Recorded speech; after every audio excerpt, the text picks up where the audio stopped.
जय हिंद साथियों, स्वागत है आप सभी का सक्सेस वर्ल्ड एमसीक्यू चैनल पर। तो दोस्तों, जैसे कि मध्य से सिपाही की परीक्षा और बिहार पुलिस कांस्टेबल की नई भर्ती के लिए हिस्ट्री जीके के प्रैक्टिस सेट को स्टार्ट किए थे, जिसमें ऑलरेडी 2 सेट हो चुका है।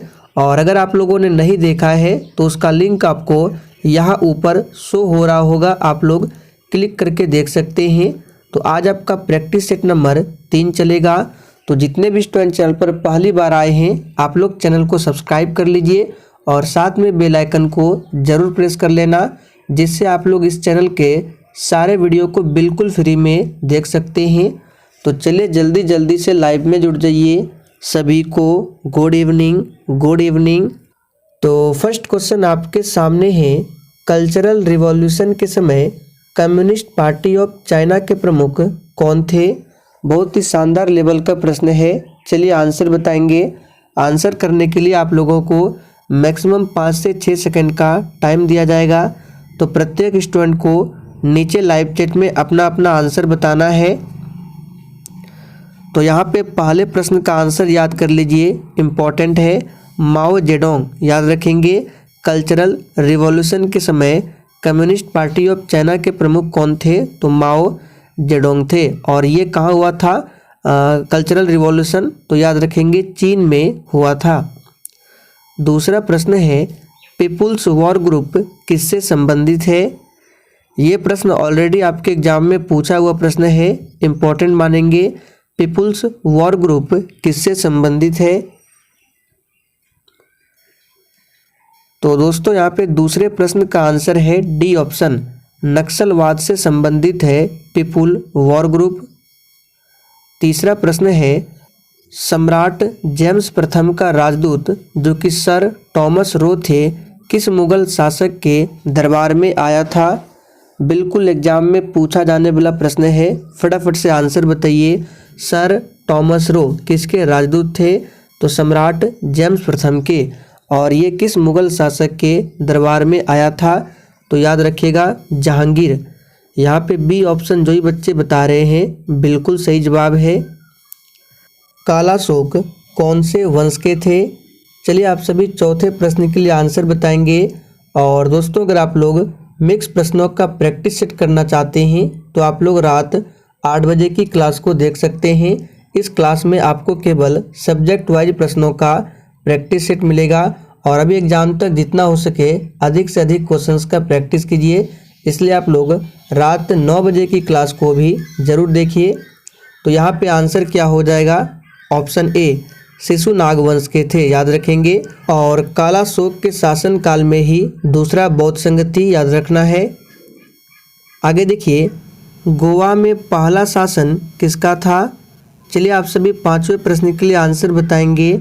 गोवा में पहला शासन किसका था? तो दोस्तों यहाँ पे इस प्रश्न का आंसर जो ही बच्चे ऑप्शन सी बता रहे हैं बिल्कुल सही जवाब है, पुर्तगालियों का। और गोवा कब आज़ाद हुआ था पुर्तगालियों से पूछा जाता है, तो 1961 में। इसे भी ध्यान रखेंगे। किस काल में पत्थर के औजार सबसे पहले पाए गए थे? चलिए आप सभी छठे प्रश्न के लिए आंसर बताएंगे। किस काल में पत्थर के औजार सबसे पहले पाए गए थे? तो याद रखिएगा पुरा पाषाण काल में। यहाँ पे बी ऑप्शन जो ही बच्चे बता रहे हैं बिल्कुल सही जवाब है। कौन सी कला ग्रीको बौद्ध कला के नाम से जानी जाती है? चलिए आप सभी सातवें प्रश्न के लिए आंसर बताएंगे। कौन सी कला ग्रीको बौद्ध कला के नाम से जानी जाती है?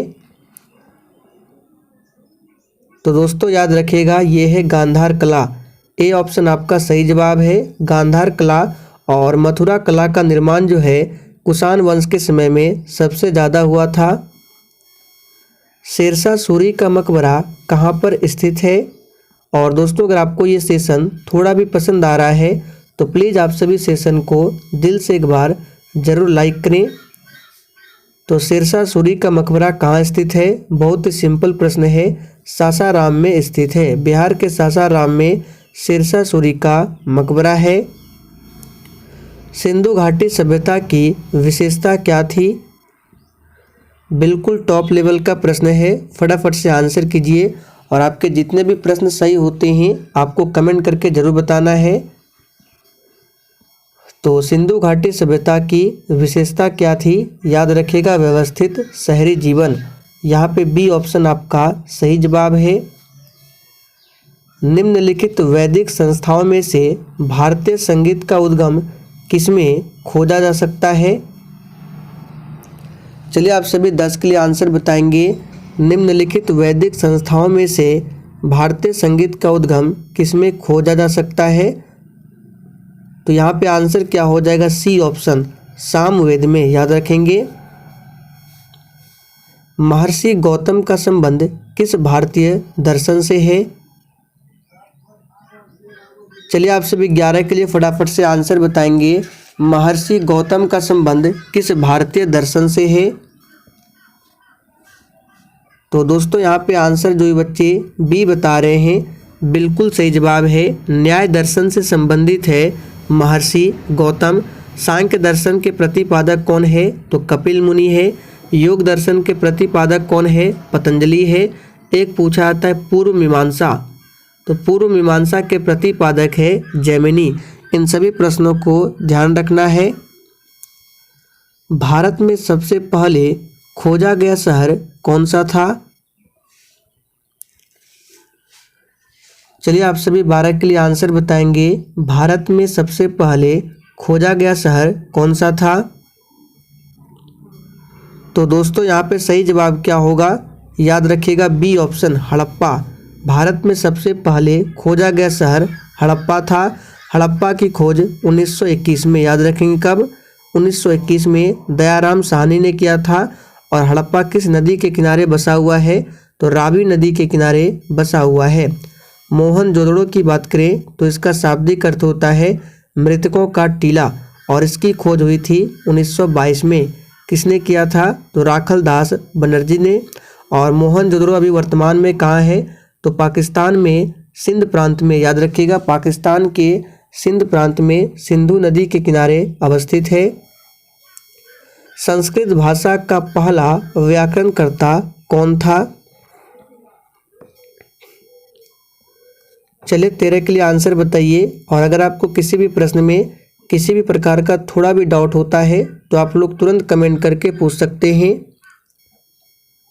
तो दोस्तों संस्कृत भाषा का पहला व्याकरणकर्ता कौन था? याद रखिएगा सी ऑप्शन पाणिनि। यहाँ पे सी ऑप्शन जो ही बच्चे बता रहे हैं बिल्कुल सही जवाब है। पाणिनि ने प्रसिद्ध ग्रंथ लिखा है अष्टाध्यायी। याद रखिएगा। कलहन तो याद रखना है राजतरंगिणी। पूछा आता है राजतरंगिणी को किसने लिखा है? तो कलहन। और इसमें बताया गया है कश्मीर के इतिहास के बारे में। पंचतंत्र के लेखक कौन है? चलिए आप सभी 14 के लिए आंसर बताएंगे। पंचतंत्र के लेखक कौन है? तो दोस्तों यहाँ पे सही जवाब है विष्णु शर्मा। याद रखेंगे। वेद व्यास की बात करें तो इन्होंने महाभारत को लिखा है। वाल्मीकि ने रामायण को लिखा है। और तुलसीदास ने रामचरितमानस को। जितने भी एक्स्ट्रा फैक्ट बताते हैं आपको ध्यानपूर्वक सुनना है। भगवान बुद्ध ने अपनी अंतिम सांस कहाँ ली थी? चलिए 15 के लिए फटाफट से आंसर कीजिए। भगवान बुद्ध के बचपन का नाम पूछा जाता है जो कि सिद्धार्थ।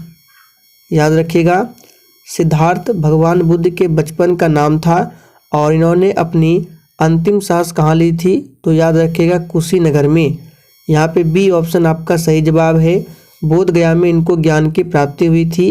और सबसे पहला उपदेश दिया था सारनाथ में। वह शासक कौन था जिसने राज सिंहासन पर बैठने के लिए अपने पिता बिंबिसार की हत्या की थी?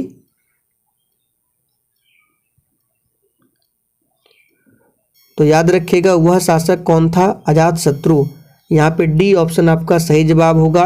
ये हर्यक वंश का शासक था। याद रखेंगे। आप लोग कमेंट करके बताइए हर्यक वंश का संस्थापक कौन था? कमेंट जरूर करना है। आगे देखिए मौर्य वंश के बाद किस वंश ने मगध पर शासन किया था? चलिए 17 के लिए आंसर बताएंगे। मौर्य वंश की स्थापना की थी चंद्रगुप्त मौर्य ने। और मौर्य वंश का आखिरी शासक कौन था? तो याद रखिएगा वृद्धरथ। यहाँ पे लिख देते हैं वृद्धरथ मौर्य वंश का आखिरी शासक था और इनकी हत्या क्या था? पुष्यमित्र शुंग ने। यहाँ पे लिख देते हैं पुष्यमित्र शुंग ने। और उसके बाद शुंग वंश की स्थापना होती है। तो मौर्य वंश के बाद मगध पर शासन किया था शुंग वंश ने, याद रखेंगे। सी ऑप्शन आपका सही जवाब है। खाली स्थान को लाइट ऑफ एशिया के रूप में भी जाना जाता है। तो लाइट ऑफ एशिया के रूप में किसे जाना जाता है? यहाँ पे सही जवाब क्या होगा? याद रखिएगा महात्मा बुद्ध को। महात्मा बुद्ध को लाइट ऑफ एशिया के रूप में भी जाना जाता है। निम्नलिखित में से बौद्धों का पवित्र ग्रंथ कौन सा है? चलिए 19 के लिए फटाफट से आंसर बताएंगे। निम्नलिखित में से बौद्धों का पवित्र ग्रंथ कौन सा है? तो दोस्तों यहाँ पे सही जवाब है, याद रखिएगा त्रिपिटक। ये बौद्धों का पवित्र ग्रंथ है। इसमें है सुत्त पिटक, विनय पिटक और अभिधम्म पिटक। जातक की बात करें तो ये क्या है? तो जातक कथाओं में भगवान बुद्ध के पूर्व जन्म के बारे में बताया गया है जातक में। बौद्ध अनुयायियों के लिए प्रसिद्ध विक्रमशिला विश्वविद्यालय, इसकी स्थापना किस शासक ने किया था? चलिए 20 के लिए फटाफट से आंसर बताएंगे। विक्रमशिला विश्वविद्यालय की स्थापना किस शासक ने किया था? तो यहाँ पे सही जवाब है सी ऑप्शन धर्मपाल ने। मिलिंद पंधो क्या है? चलिए किसके लिए आंसर बताएंगे। ये प्रश्न भी आपके एग्जाम में पूछा हुआ प्रश्न है। मिलिंद पंधो क्या है?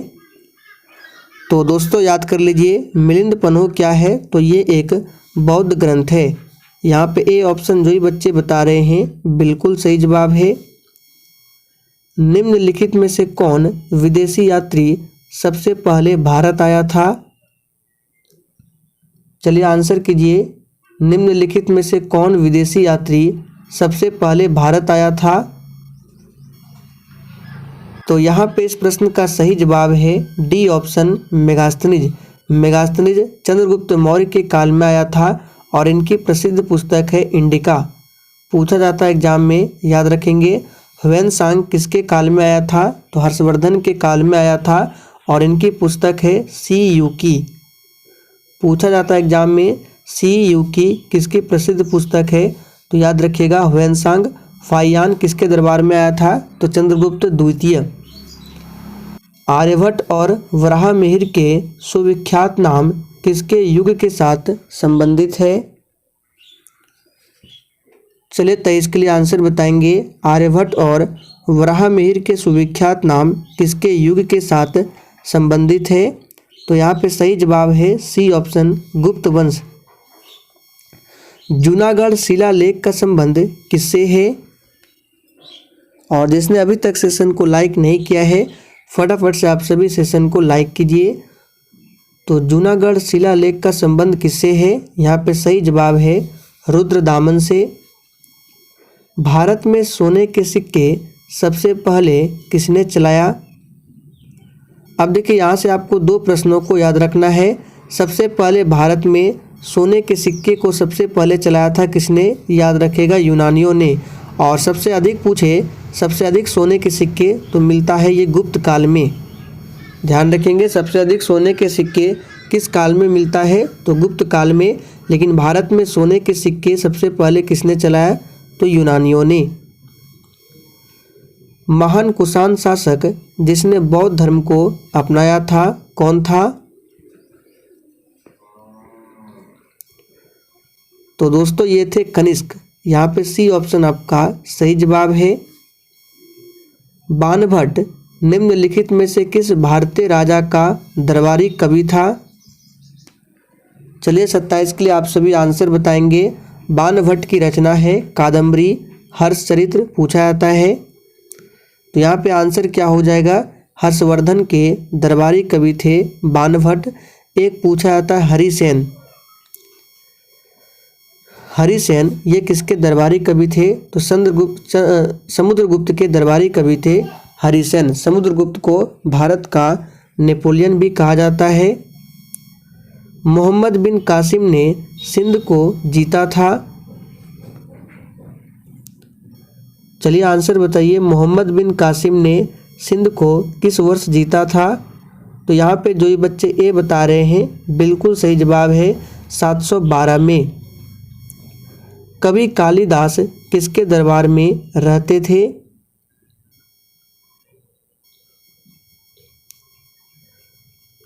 तो दोस्तों कवि कालिदास जो है ये रहते थे चंद्रगुप्त विक्रमादित्य, जिनको चंद्रगुप्त द्वितीय भी बोला जाता है, इनके दरबार में रहते थे। सबसे प्राचीन विश्वविद्यालय है कन्नौज, गांधार, नालंदा या फिर वैशाली? तो यहाँ पे आंसर क्या होगा आपको ऑप्शन के अकॉर्डिंग बताना है। इन चारों ऑप्शन में से सबसे प्राचीन विश्वविद्यालय क्या है? तो याद रखिएगा ऑप्शन हो जाएगा सी, नालंदा विश्वविद्यालय सबसे प्राचीन है इन चारों ऑप्शन में से। प्रसिद्ध कंदरिया मंदिर कहाँ स्थित है? चलिए आप सभी 31 के लिए आंसर बताएंगे। प्रसिद्ध कंदरिया मंदिर कहाँ स्थित है? तो दोस्तों यहाँ पे सही जवाब क्या होगा? बी ऑप्शन, खजुराहो, याद रखेंगे। और प्रसिद्ध कंदरिया मंदिर को बनवाया था चंदेल वंश के शासकों ने। विजयनगर की प्राचीन राजधानी हम्पी कहाँ पर स्थित है? तो आंसर क्या होगा? विजयनगर की प्राचीन राजधानी हम्पी ये कहाँ पर स्थित है? तो याद रखिएगा कर्नाटक में। पल्लवों की राजधानी का नाम क्या है? चलिए 33 के लिए आप सभी आंसर कीजिए। पल्लवों की राजधानी का नाम क्या है? तो यहाँ पे सही जवाब है कांची। कांची जो है ये पल्लवों की राजधानी का नाम है। आगे देखिए, चोल राजाओं की राजधानी निम्न में से कौन सी थी?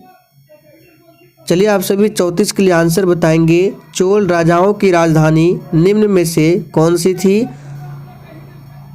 तो दोस्तों यहाँ पे सही जवाब है उरैयूर, याद रखेंगे।